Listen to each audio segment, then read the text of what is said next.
Hello dear friends, तो मैं हूं आरती। संस्कृति आईएएस यूट्यूब चैनल पे आप सभी का स्वागत है। मैं हाजिर हूं एक नए विषय को लेकर के। आज हम बात करने वाले हैं पीएमएलए एक्ट के तहत क्या किसी की पैतृक संपत्ति को भी हम कुर्क कर सकते हैं। मान लीजिए किसी व्यक्ति ने फ्रॉड किया, जो फ्रॉड के माध्यम से पैसा कमाया था या जो भी गैर कानूनी तरीके से पैसा कमाया गया था, उसको यहाँ से भेज दिया, विदेश में भेज दिया, या जो भी हमारी ईडी है उसको पकड़ ही नहीं पा रही है, ढूंढ नहीं पा रही है। लेकिन जिस व्यक्ति ने फ्रॉड किया है उसके पास पैतृक संपत्ति काफ़ी सारी है, इतनी है कि जितना भी घोटाला किया है उसको हम रिकवर कर पाएंगे। तो अभी आर्टिकल हमारा यही है कि क्या सही तरीके से कमाई गई संपत्ति को भी हम गलत तरीके से कमाई गई संपत्ति जो कि गायब कर दी गई है उसको बराबर करने के लिए कुर्क कर सकते हैं या नहीं कर सकते हैं। तो पैतृक संपत्ति और पीएमएलए एक्ट के तहत जो भी चीजें हैं, दिल्ली हाई कोर्ट का ऐतिहासिक फैसला आया है और इन्होंने बोला है कि चाहे संपत्ति विरासत में ली हो आपने या किसी दूसरे तरीके से कमाई हो, लेकिन अगर कोई व्यक्ति फ्रॉड करता है तो उसकी सारी संपत्ति कुर्क करके हम बराबर पूरा कर लेंगे। देखो क्या लिखा है।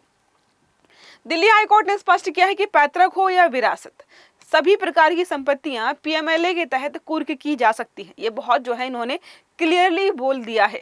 प्रवर्तन निदेशालय जो हमारा ईडी होता है, ये नई दिल्ली 2024 का मामला था। अभी समझाऊंगी आपको जो है कहाँ से ये मामला निकल करके आया। तो जो व्यक्ति है जिसने फ्रॉड किया है, गलत जो उसका गैर कानूनी धन था, उसको विदेश भेज दिया।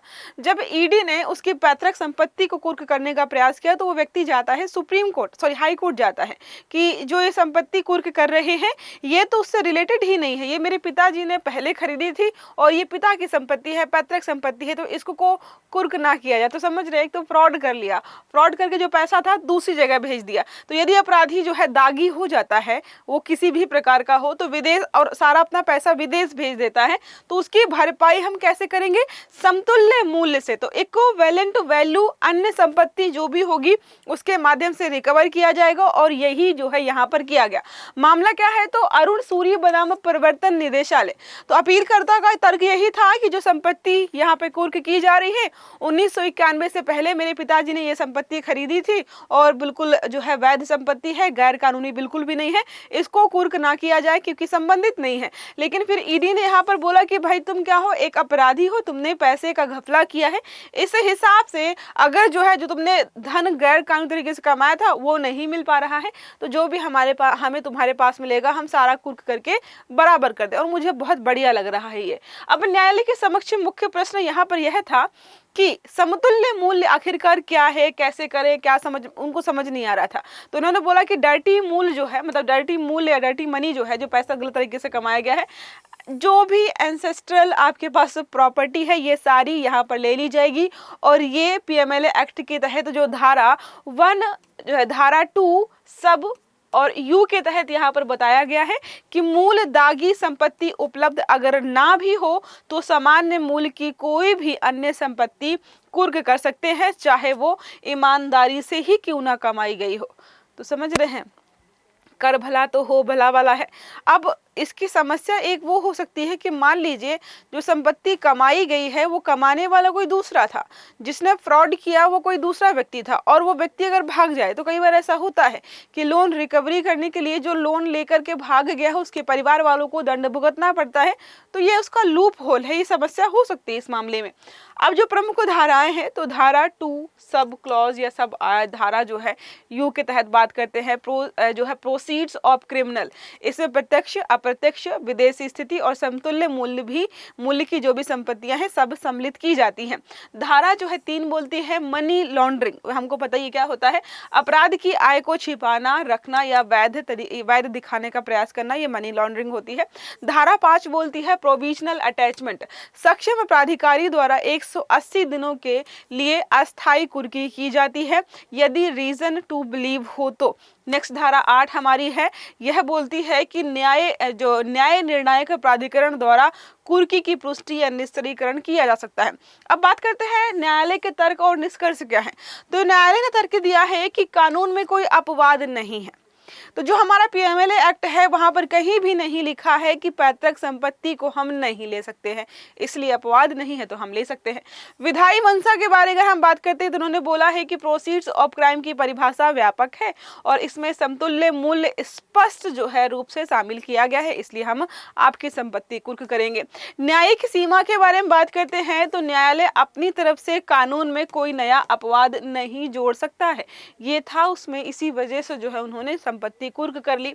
अब संवैधानिक आयाम देखें तो आर्टिकल 300A के बारे में कोर्ट ने बोला कि देखो ये जो है एक कानूनी अधिकार है, ये आपका फंडामेंटल राइट नहीं है, तो इसको लेकर के आप नहीं बोल सकते हो कि संपत्ति क्यों छीनी जा रही है, तो मूल अधिकार नहीं है, इसे विधि द्वारा इसीलिए वंचित किया जा सकता है। नेक्स्ट उन्होंने बोला आर्टिकल 14 बोलता है समानता का अधिकार होता है, तो पैतृक संपत्ति को एक अलग वर्ग नहीं माना जाएगा, वो संपत्ति जो है नॉर्मली जो आपने इनकम जनरेट की उसी के तहत हम काउंट करके उसको बराबर करेंगे।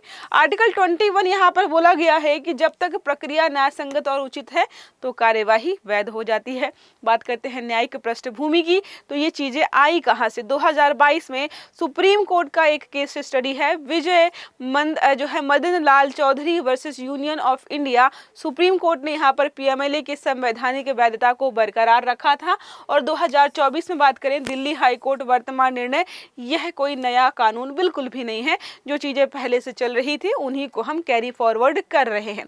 अब अगर हम बात करते हैं कुछ आलोचनाओं को लेकर के, तो सकारात्मक पक्ष इसका यह है कि ईडी को भाई इजी हो जाएगा, आर्थिक अपराधी है या जो हवाला के माध्यम से पैसा कमाया जाता है उस पर हम सख्त नियंत्रण रख पाएंगे। अपराधियों द्वारा जो भी संपत्ति अर्जित की जा रही है या जिनको सेफ एसेट्स में बदलने का प्रयास किया जाता है उनको हम जो है जब्त कर पाएंगे, एफएटीएफ मानकों का हम पालन कर पाएंगे। लेकिन अगर बात करते हैं चिंताएं क्या है, तो अगर कोई निर्दोष उत्तराधिकारी है जिसने सच में अपनी मेहनत से कमाया है उसको जो है यहाँ पर भुगतान करना पड़ेगा, जो कि उसके लिए बुरा होगा। ईडी की जो है विवेकाधीन शक्तियों में वृद्धि हो सकती है, लंबी न्यायिक प्रक्रिया, ये सारे जो है चीजें बताई गई हैं। अब निष्कर्ष में यही है कि विरासत में कोई भी संपत्ति आपको मिली हो, यह पीएमएलए के तहत कहीं पर भी किसी भी तरीके से सुरक्षित नहीं है। इसीलिए आप ध्यान दीजिएगा कि आप क्या आपके घर वाले भी अगर घर के परिवार के मेंबर इस प्रकार की कोई भी चीज कर रहे हैं जो गैर कानूनी है और वो कल को फ्रॉड करके भाग जाएंगे तो आपकी संपत्ति कुर्क हो जाएगी, क्योंकि वो फैमिली प्रॉपर्टी में आता है। यदि अपराध की आय का पता नहीं लगा जा सकेगा तो उसकी नुकसान की भरपाई वो जैसे करना चाहेंगे, जैसे जो भी संपत्ति मिलेगी वो सारी ले पाएंगे और बहुत बढ़िया जो है यहाँ पर फैसला लिया गया है। अब प्रश्न हमारा है पीएमएलए के संदर्भ में प्रोसीड्स ऑफ क्राइम में क्या क्या शामिल है। विकल्प है प्रत्यक्ष अर्जित संपत्ति, अप्रत्यक्ष अर्जित संपत्ति, विदेश में स्थित संपत्ति, समतुल्य मूल्य की संपत्ति। सही आंसर देना है आपको कमेंट बॉक्स में। आई होप ये आर्टिकल आपको समझ में आया होगा। अगर वीडियो अच्छा लगा है तो लाइक करना है, चैनल को सब्सक्राइब करना है, बेल आइकन दबाना ताकि इस प्रकार के आर्टिकल्स आपको समय पर मिलते रहें। तो अच्छे से पढ़िएगा। Have a good day. Thank you.